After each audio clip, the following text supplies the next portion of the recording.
Welcome to Mutual of Omaha's Wild Kingdom. I'm Peter Gross, co-host of the original Wild Kingdom with Marlin, Perkins, and Jim Fowler.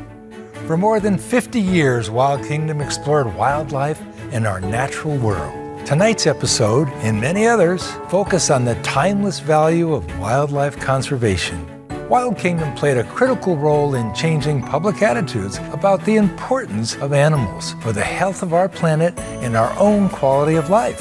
We challenge viewers to learn about animals and get involved in conservation in their local communities. That call to action resulted in more visits to local zoos, nature preserves, and even observing animals in their natural habitats. And that connection with animals benefits all of us in the Wild Kingdom. So sit back, relax, and enjoy Mutual of Omaha's Wild Kingdom.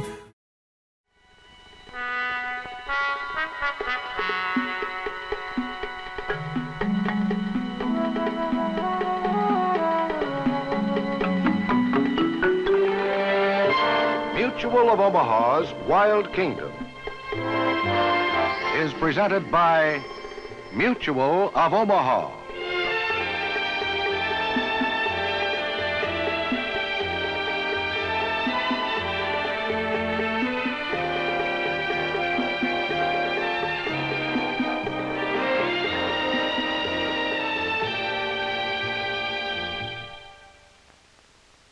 Welcome to Mutual of Omaha's Wild Kingdom.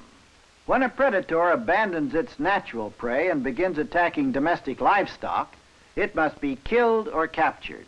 And when the renegade is a powerful lion, capture is a real challenge. It was a challenge faced by the rangers of South Africa's Gemsbok National Park when a lion began raiding the goat herds of natives living at the park's edge. The rangers invited Stan Brock and me to join them in tracking down the outlaw cat. We had only one clue to the lion's identity, its paw print. And with only this to guide us, we had to determine which of the park's many lions was our outlaw, because after killing the goats at the park boundary, the lion always returned to the sanctuary. Finding the right cat would be difficult, but we had the help of the world's best trackers, the primitive bushmen who live in the area. We picked up the lion's trail at the site of its latest raid on the edge of Gemsbok National Park, in one of the most desolate parts of the African continent, the vast Kalahari Desert.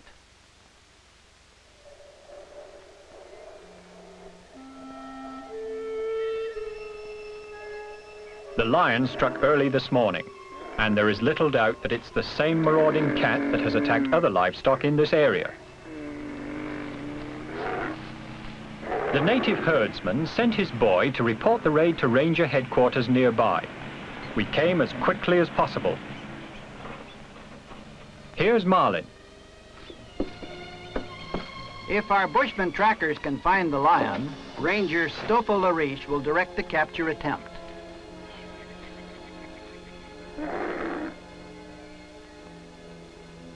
The lion instinctively killed all the goats it could catch. And this man has suffered a large loss. Apparently, each goat was killed while the next victim stood and watched. Stoffel has seen it many times. Domestic goats simply don't know enough to run. They don't recognize the lion as an enemy, even when a herd mate is kicking in its stranglehold. The loss will be repaid by the government, since the lion is using a national park for sanctuary. We'd better start while the trail's fresh. A camel is the only way to follow the tracks over the sand dunes, because the pickup must stay on harder ground. Riding a camel seems difficult, but it's really quite simple once you master the technique.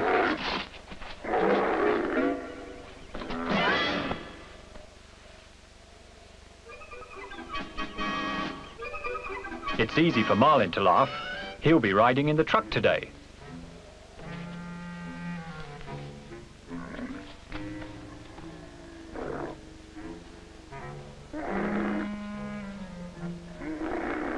This is not my favorite way to travel. Camels can be most disagreeable. This one would cheerfully bite me if I gave him the chance. Uncomfortable as they are to ride, camels are extremely sure-footed in soft drifting sand. The pickup will stay as near to us as possible on firm ground, keeping in touch by radio. That does it. We're off.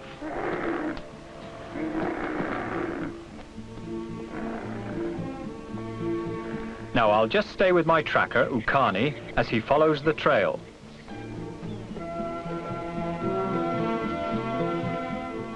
There are no better trackers in the world than bushmen. They are desert nomads, hunting animals in the Kalahari by reading and following the shallow footprints in the sand. He's spotted 2 goats, probably strays from the natives' herd, and that it passed this way only a short time ago.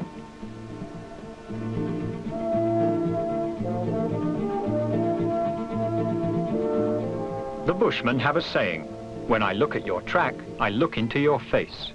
It's amazing how much they can tell from these slight depressions in the sand, and their endurance is equally remarkable. Bushmen sometimes trot for days after animals they're hunting.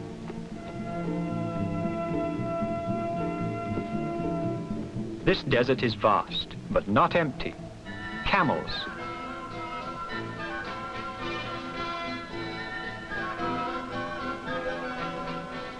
They're not really native to the Kalahari. They were imported here from Egypt years ago for rangers to use patrolling the park. They're not needed now, and they run free.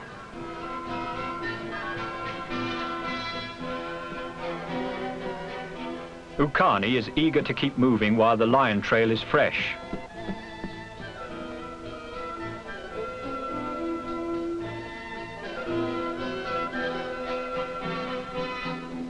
If this herd was here when the lion passed, the cat didn't bother them. Normally, camels would be lion prey, but these big animals are much more difficult to catch and kill than the defenseless goats our outlaw has become used to.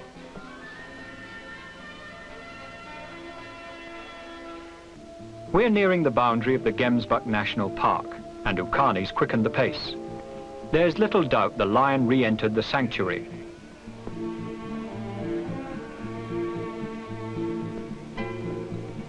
On the park border ahead, a herd of desert sheep feeding near the lion's trail.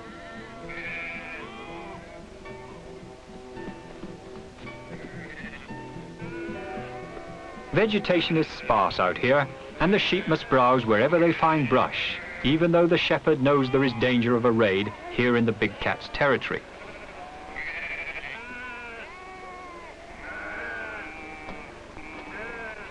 Ukani learns that the shepherd didn't see the lion today, but the cat raided this herd at night not long ago and killed a staggering total of 87 sheep.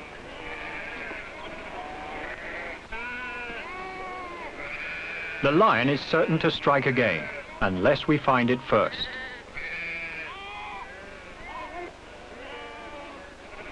These sheep store fat in their tails, conserving nourishment in this food-scarce land. But there's someone who doesn't need to worry about finding food.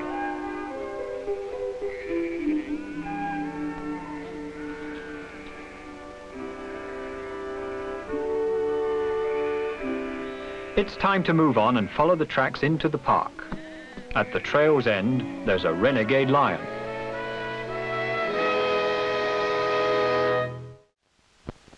The lion's paw prints were barely visible in the wind-blown sand, but the bushman tracked them easily as he and Stan followed the trail.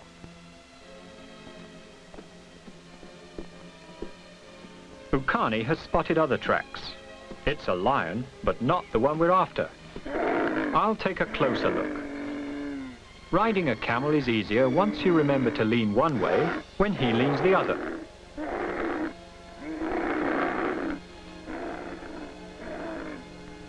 This track is very fresh. The outlines are still sharp. We know this lion is near. There he is, escaping the midday heat. It's a big male, and Ukani judges that our outlaw is at least as big as this cat.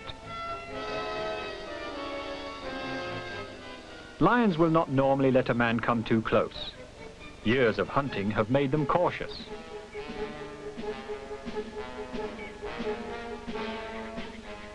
Nearby, the trail of our lion. The tracks are getting fresher. We're closing the gap.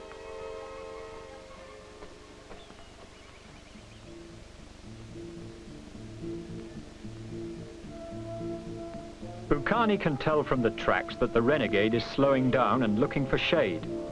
The hot sun and a full belly must be making him lazy. A high dune brings the truck into view, moving over firm ground below.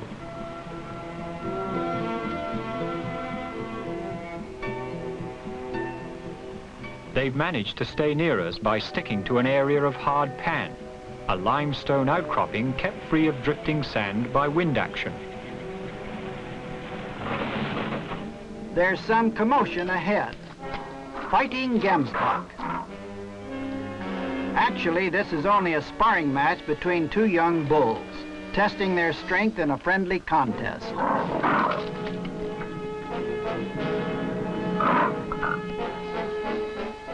These are the antelope that give this park its name, and they're the lion's natural prey. They're big, and those horns are effective weapons. It's easy to see why our outlaw prefers goats and sheep. They've seen us, and they won't stay here long. These animals are extremely shy. We'll move along the hard pan that parallels the shifting dunes where Stan is tracking the cat. It doesn't take long for this desert heat to dry you out. We'll stop here for a drink. You want to be careful approaching this fellow. In addition to biting, he has the charming habit of spitting, and he's deadly accurate.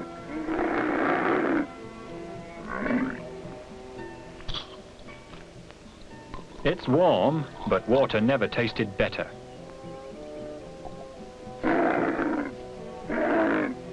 Ukani is like all bushmen. He can last the day without a drink. But when you are new to this country, you reach for the water bag often.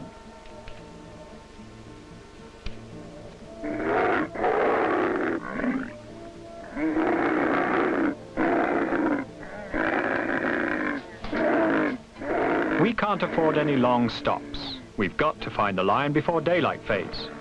It's impossible to track at night, and by morning the cat could be far away. We'll make one brief detour to a bushman camp only a short distance from the lion's trail. Ukani wants to find out whether the elders of a bushman family group saw the cat when it passed.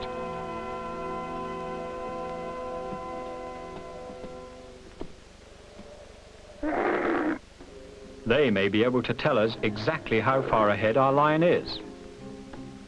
Ukani questions them in the bushman language.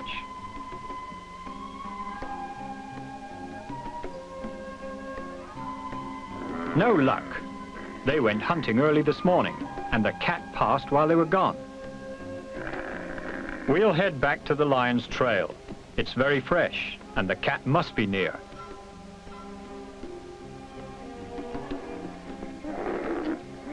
From the tracks in the sand here, Ukani is certain the lion is just ahead. I'll continue on foot. The camel's too noisy to take further.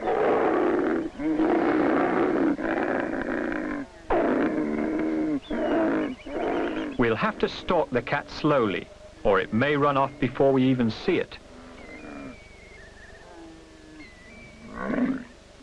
I'll radio our position to Marlin as soon as we spot the renegade.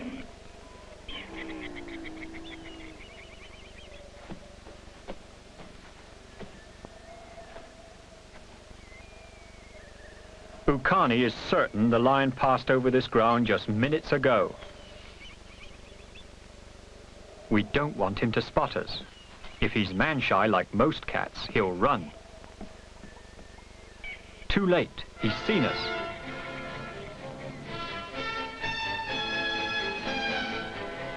Marlin and the rangers are in the hard pan flats not far from here. This looks ideal for capture. The lion's moving into an area where we can follow with the truck.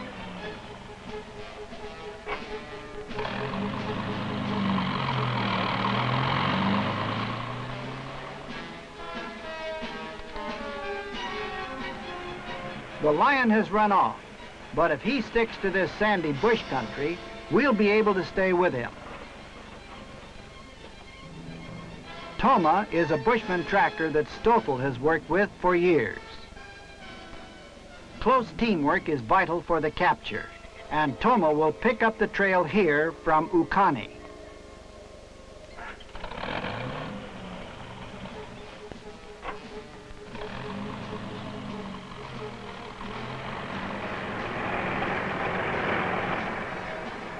We should see the lion soon. Toma is setting a fast pace. After following its long trail across the Kalahari, we're about to meet the desert outlaw.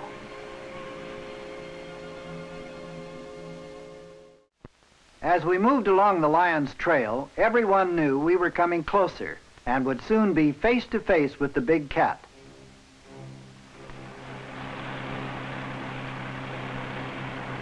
We should catch up to the lion any second. The tracks show he's walking very slowly.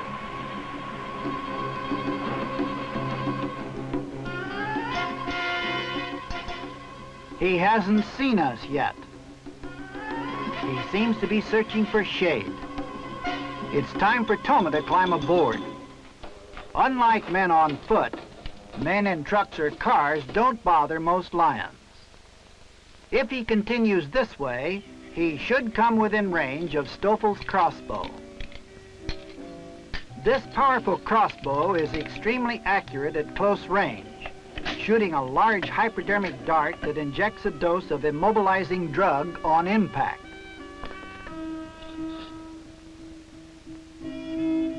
Our plan is to dart the lion with the drug so we can transport him out of this area. This may be too far for an accurate shot, but Stoffel will have to try. The cat is moving off. It glanced off, and he's moving.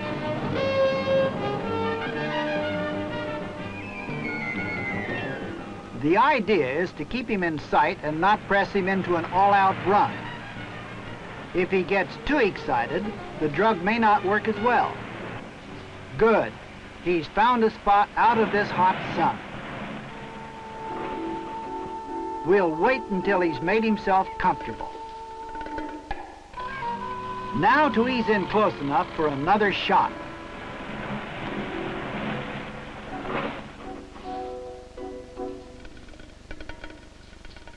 He still doesn't recognize the truck as a threat.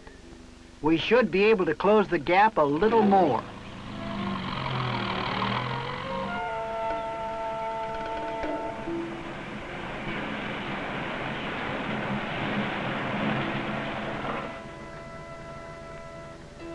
Perfect.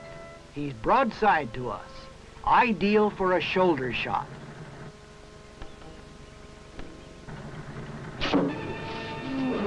It hit high, but it's in.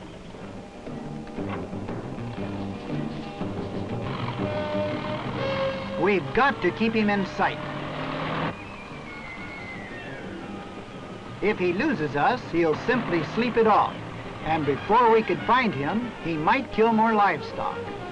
He knows the truck is his enemy now, and he's giving us a good chase.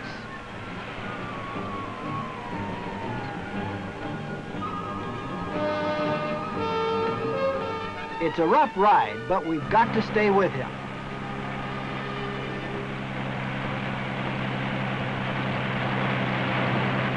Ranger Billy Jacobs must dodge animal burrows and heavy brush or risk breaking an axle.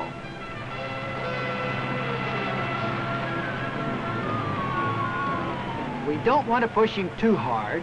We'll just stay close enough to keep him in view and wait for the drug to work.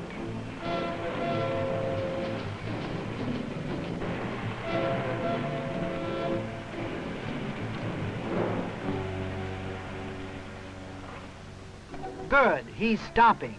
He was circling back towards Stan, but now that the drug is taking effect, there's no reason for concern. Billy will bring us closer to wait.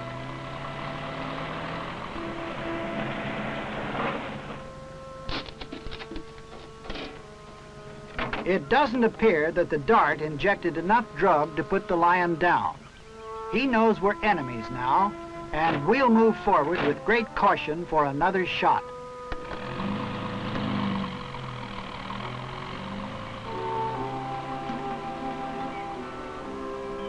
The idea this time is to shoot one more dart with a smaller dose of drug, just enough to complete the job.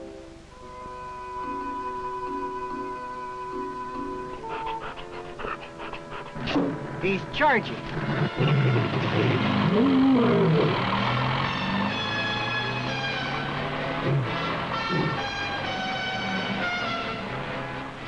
He's lost a lot of coordination due to the drug, but before he'll be fully immobilized, we still must put another dose into him.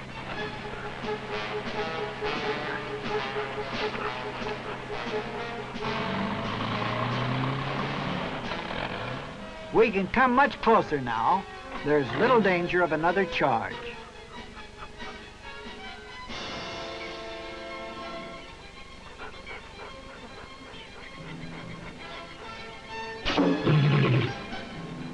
It's in. It won't be long now. The lion's down, not far from the spot where Stan first saw it. And he's found us quickly. The cat is completely immobilized. This is the first good look Stan has had at the animal he followed across the desert. The drug has done its work. We'll need all hands to lift the lion onto the truck. The dosage the lion received should last at least 4 hours before it begins to wear off. The lion is fully conscious. He sees and hears us, but the drug has robbed him of all muscular control. He can't move.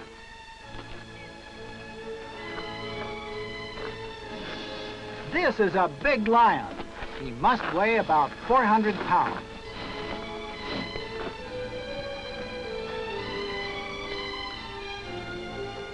The trail of the desert outlaw ends here.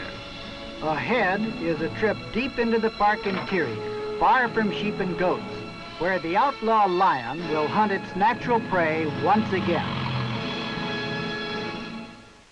Stan Brock and I assisted the rangers as they transported the lion many miles into the park interior, far from the goat herds the big cat had been marauding. When we reached our destination, the drug was beginning to wear off. The lion was quickly regaining control of his muscles, and we moved a safe distance away to wait.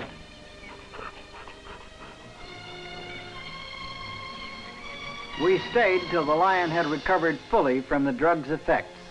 No longer able to find the goats, the desert outlaw returned to hunting Gemsbok, once more filling his proper role in the wild kingdom.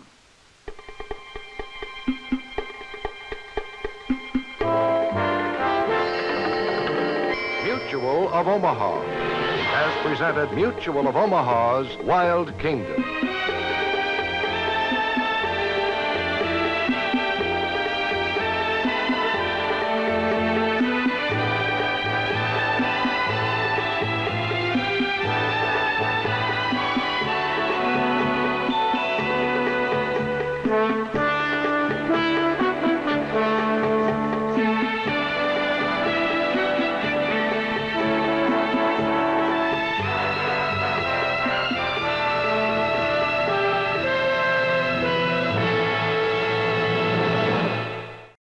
Like what you saw?